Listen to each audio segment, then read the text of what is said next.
ಧರ್ಮದ ಚೌಕಟ್ಟಿನಲ್ಲಿ ಬದುಕಿನ ಔನ್ನತ್ಯ ನಿಂತಿದೆ.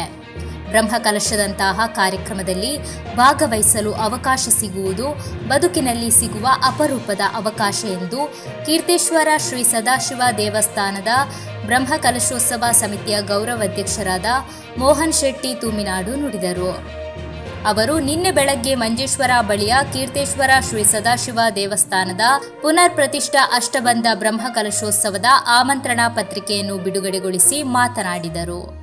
ದೇವಸ್ಥಾನದ ಜೀರ್ಣೋದ್ಧಾರದ ಕಾರ್ಯಗಳು ಬಿರುಸಿನಿಂದ ನಡೆಯುತ್ತಿದ್ದು, ಕ್ಷೇತ್ರದ ಜೀರ್ಣೋದ್ಧಾರದ ಕಾರ್ಯಗಳಲ್ಲಿ ಹಾಗೂ ಮುಂದೆ ನಡೆಯುವ ಬ್ರಹ್ಮಕಲಶೋತ್ಸವ ಕಾರ್ಯಕ್ರಮಗಳಲ್ಲಿ ಪ್ರತಿಯೊಬ್ಬರೂ ತಮ್ಮ ಕರ್ತವ್ಯವೆಂಬಂತೆ ಸೇವೆ ನೀಡಬೇಕಾಗಿದೆ ಎಂದರು.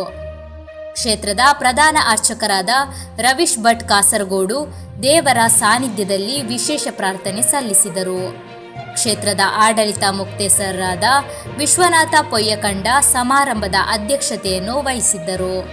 ವೇದಿಕೆಯಲ್ಲಿ ಸಮಿತಿಯ ಅಧ್ಯಕ್ಷರಾದ ತುಕಾರಾಮ್ ಕುಂಬ್ಳೆ, ಪ್ರಭಾರ ಅಧ್ಯಕ್ಷರಾದ ಹರಿಶ್ಚಂದ್ರ ಮಂಜೇಶ್ವರ, ಜೀರ್ಣೋದ್ಧಾರ ಸಮಿತಿಯ ಅಧ್ಯಕ್ಷರಾದ ದಯಾನಂದ ಬಂಗೇರ, ಸುನಿಲ್ ಗುರಿಕಾರರು, ಅಖಿಲ ಕರ್ನಾಟಕ ಗಾಣಿಗ ಸಂಘದ ನಿರ್ದೇಶಕರಾದ ಭಾಸ್ಕರ ಎಡಪದವು, ಕನಿಲ ಶ್ರೀ ಭಗವತಿ ಕ್ಷೇತ್ರದ ಭರಣ ಸಮಿತಿಯ ಸೋಮಶೇಖರ ಎಂಎನ್, ಧಾರ್ಮಿಕ ಮುಂದಾಳು ಹರೀಶ್ ಶೆಟ್ಟಿ ಮಾಡ ಹಾಗೂ ಊರ ಭಕ್ತಾದಿಗಳು ಉಪಸ್ಥಿತರಿದ್ದರು.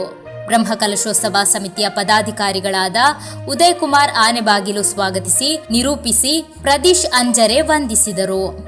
ಶ್ರೀ ಕೀರ್ತೇಶ್ವರ ಸದಾಶಿವ ದೇವರ ಹಾಗೂ ಪರಿವಾರ ದೇವರ ಪುನರ್ ಪ್ರತಿಷ್ಠಾ ಅಷ್ಟಬಂಧ ಬ್ರಹ್ಮಕಲಶೋತ್ಸವವು ಶ್ರೀ ಕೀರ್ತೇಶ್ವರ ಸದಾಶಿವ ದೇವರ ಹಾಗೂ ಪರಿವಾರ ದೇವರ ಪುನರ್ ಪ್ರತಿಷ್ಠಾ ಅಷ್ಟಬಂಧ ಬ್ರಹ್ಮಕಲಶೋತ್ಸವವು ಇದೇ ಬರುವ ಮಾರ್ಚ್ 1ರಿಂದ ಮೊದಲುಗೊಂಡು 8ರ ತನಕ ವಿವಿಧ ವೈದಿಕ, ಧಾರ್ಮಿಕ, ಸಾಂಸ್ಕೃತಿಕ ಕಾರ್ಯಕ್ರಮಗಳೊಂದಿಗೆ ಬಹಳ ವಿಜೃಂಭಣೆಯಿಂದ ಜರುಗಲಿದೆ.